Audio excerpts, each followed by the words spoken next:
There's a photo of me from a few years ago that I almost threw away. I'm standing at a family lunch in an outfit I thought was perfectly nice, and I look exhausted, washed out, older than I felt. For the longest time I blamed the lighting, and then I blamed my age. But that wasn't it. When I finally really looked, it wasn't my age at all. It was 7 small habits I'd fallen into without noticing. Little things. And here's the part that stopped me cold. I don't think a single one of them was about the clothes being wrong. Have you ever caught yourself in a photo like that and thought, when did I start looking so tired? It's not you, friend. It's not that you've stopped being worth looking at. It's a handful of quiet habits that creep in over the years, the kind nobody ever sits you down and mentions. And once you can see them, they're gentle to let go of. Today I want to walk you through the 7 I gently let go of myself, and stay with me right to the last one, because the 7th isn't really a clothing habit at all. It's the one underneath all the others, and it's the one that changed the most for me. Let's find what makes you feel seen again, one small change at a time. Hello and welcome back. Come sit with me a minute. I'm so glad you're here. Before we start, let me be honest with you the way I'd want a good friend to be honest with me. I'm not a fashion expert. I don't think anybody really is. If we're telling the truth, we're all just trying to get dressed in the morning and feel like ourselves. So everything I'm about to share, please hear it as suggestions, not rules. There's no dress code here, and I am certainly not running a courtroom. These are just the things I noticed after styling myself through my 60s, the habits I quietly changed that made me feel more like me. And I want to say this right up front, because it matters to me. Every single body watching this is welcome, exactly as it is. Real arms, real tummies, fine silver hair, fuller figures, all of it. This isn't about becoming a different woman. It's about feeling good in the one you already are. Now, why does any of this matter more after 60? Here's the honest, unfussy version. As the years go by, our lives change shape, and so do our bodies, and so does the way we move through a room. The frame we're dressing shifts a little, and the habits that served us at 40, the ones that were invisible back when everything just sort of worked, those same habits start showing on us now. Not because we did anything wrong, just because nobody hands you a memo that says, by the way, the rules have quietly moved. So we keep doing what we always did, and we wonder why the mirror feels like it's arguing with us. And here's the deeper thing I want you to understand, because it took me the longest to see. At this stage of life, the eye actually reads how put together we are before it reads anything else. Not the price of the clothes, not the label, not whether it's this season, just the overall impression. Does this hang right? Does it fit? Does it look cared for? That's what a room registers in the first 2 seconds. Which is wonderful news, honestly, because those first 2 seconds are almost entirely within our control, and they cost next to nothing. The good news, and I mean this, is that none of the 7 takes money or a whole new closet. Most of them are about seeing what's already there with kinder, clearer eyes. So let's go through them, one gentle habit at a time. The first habit is the biggest one for me, and I'm going to confess it because I lived inside it for years. It's buying for the size you wish you were instead of the body you actually have. Now here's where I have to be honest and a little embarrassed. I had this backwards for years. I bought a size up to hide, and it just made me look bigger and tired. I truly believed that if I sized up, the clothes would sort of float over everything I didn't want noticed, and I'd look smaller. It did the exact opposite. All that extra fabric had nowhere to go, so it pooled and drooped and added bulk right where I didn't want it, and the whole thing read like I was wearing someone else's clothes. The fix is so simple, it almost annoys me. Buy the size that fits the body in the mirror today. Not last year's body, not the goal body, the today body. A piece that skims you, that follows your shape without gripping. It will always, always look more elegant than a bigger piece hiding you.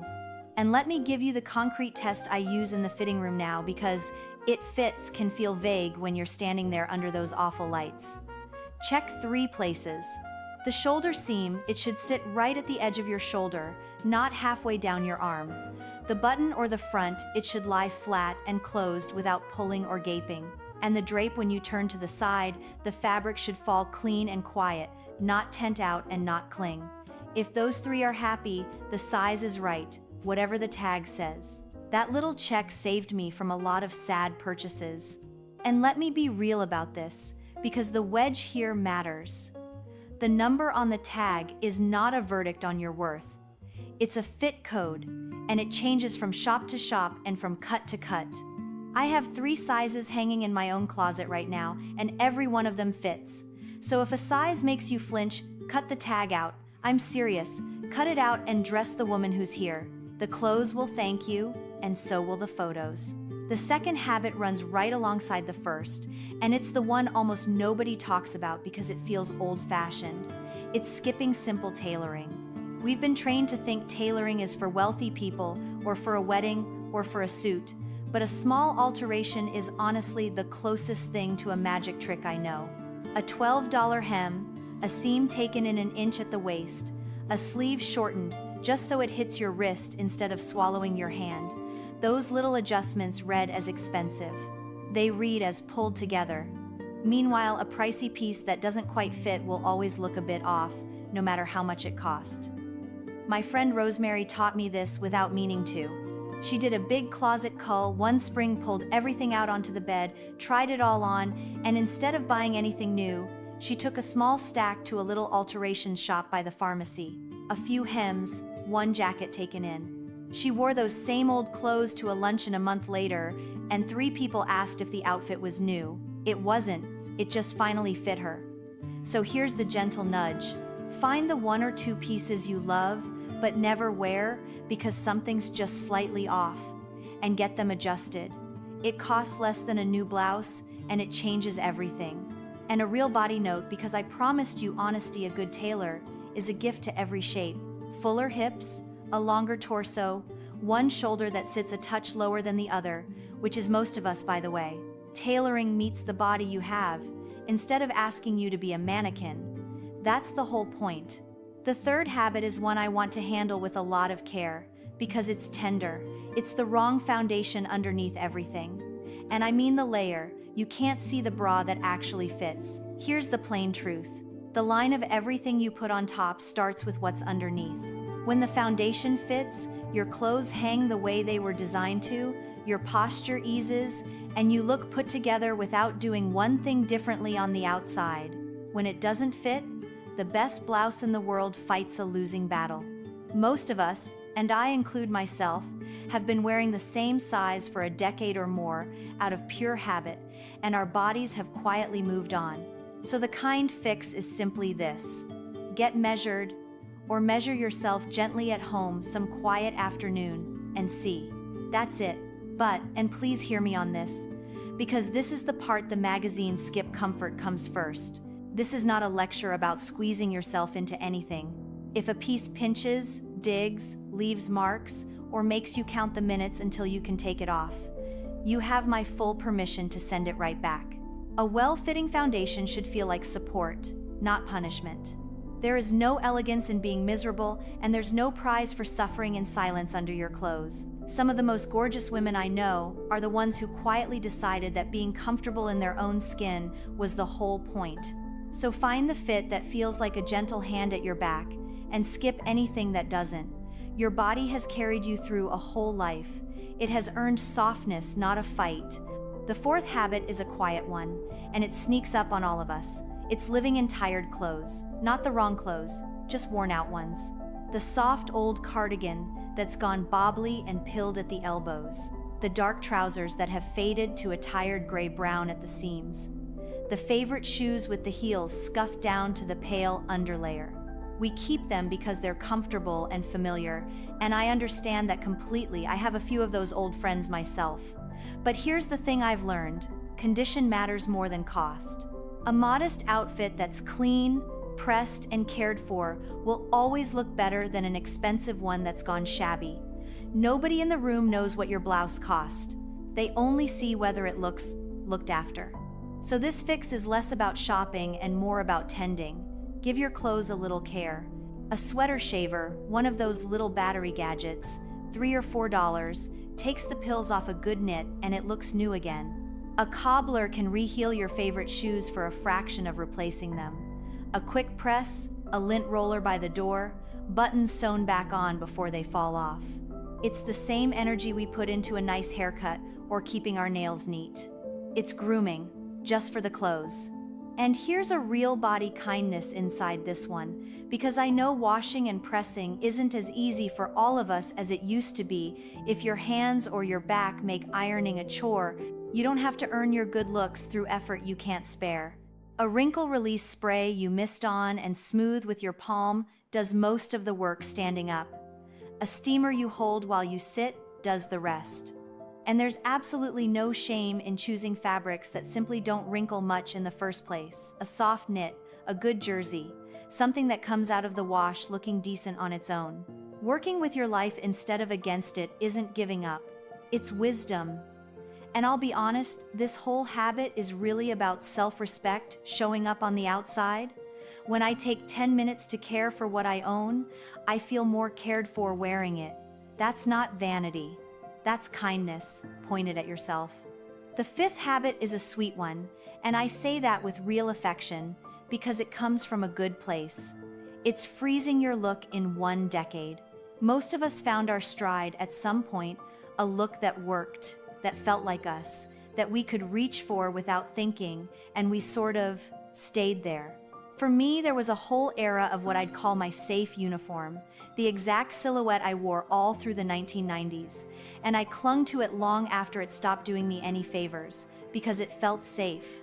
And I want to be clear, there is nothing wrong with having a signature. Style is personal, and knowing what you love is a strength, not a fault. But there's a difference between a signature and a time capsule. The gentle fix, and this is the one that took the fear out of it for me, is you don't overhaul anything. You just update one element at a time. One. Maybe it's a more current pair of glasses. Maybe it's letting a hemline sit where it sits now, instead of where it sat in 1995. Maybe it's swapping one very dated piece for a simpler, cleaner version of the same thing. You keep everything that's still you, and you refresh just one note, and you live with it a while. Nothing dramatic, nothing that makes you feel like a stranger to yourself. My neighbor Lydia did this beautifully. She loved her look. She just quietly modernized one thing each season, a little at a time, and within a year, she looked completely current without ever once feeling like she'd abandoned who she was. That's the whole secret. You're not throwing yourself out. You're just letting the current version of you have a say. The sixth habit is the finishing touches. And this is where a little intention goes a very long way. There are really 2 versions of this one. The first is letting the finishing touches go entirely. No earrings, no watch, no glasses treated as part of the look, nothing to catch the light near the face, just the outfit, full stop. And the second version is the opposite trap, wearing the exact same dated, matchy set every single day. The full gold parure that was lovely in its time but now sort of wears you instead of the other way around. Both leave something on the table. And I'll let you in on my honest opinion here, framed as taste, because it's just my eye. One intentional accessory does more than a whole jewelry box. Audrey Hepburn built an entire lifetime of style on beautiful simplicity, clean lines, one considered detail, and it never once looked like she was trying too hard. That's the energy. So the kind fix is to choose one thing on purpose. A pair of earrings you actually love, a watch with a face you can read, and a band that feels like you.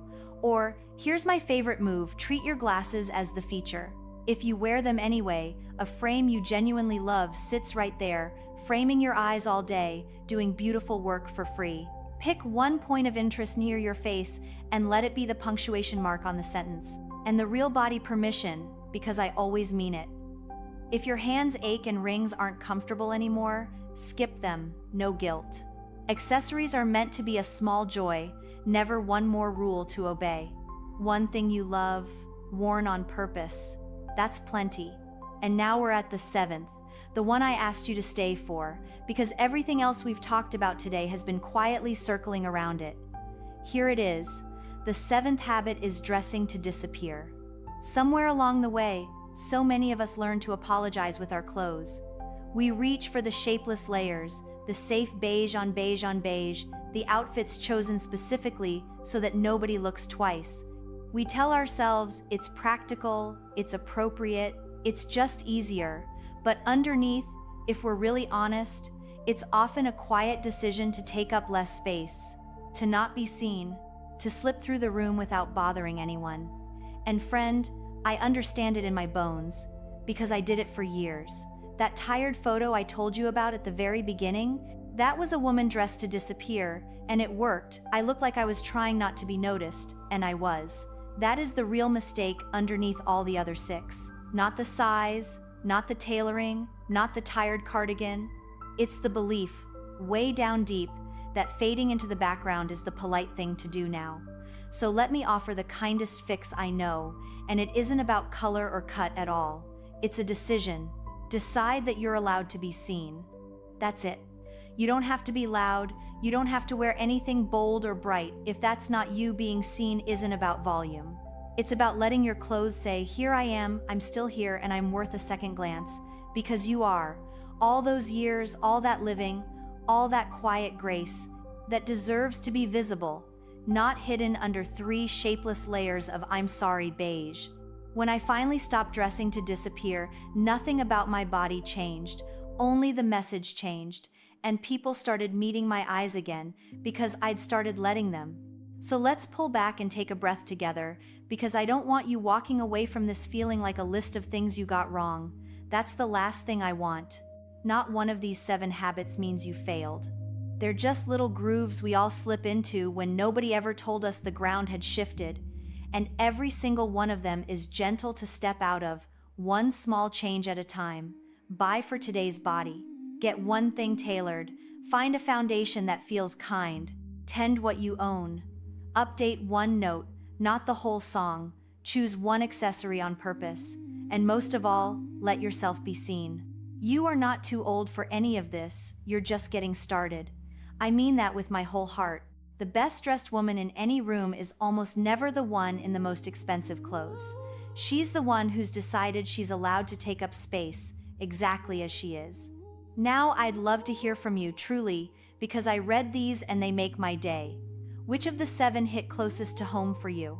Is there one habit you've been quietly living in, the way I lived in that size up hiding for years? Tell me down in the comments, I want to know. I'm not the only one, and if this was a comfort to you, a little tap on the like button helps another woman our age find her way here too. Be kind to your reflection. I'll see you next time.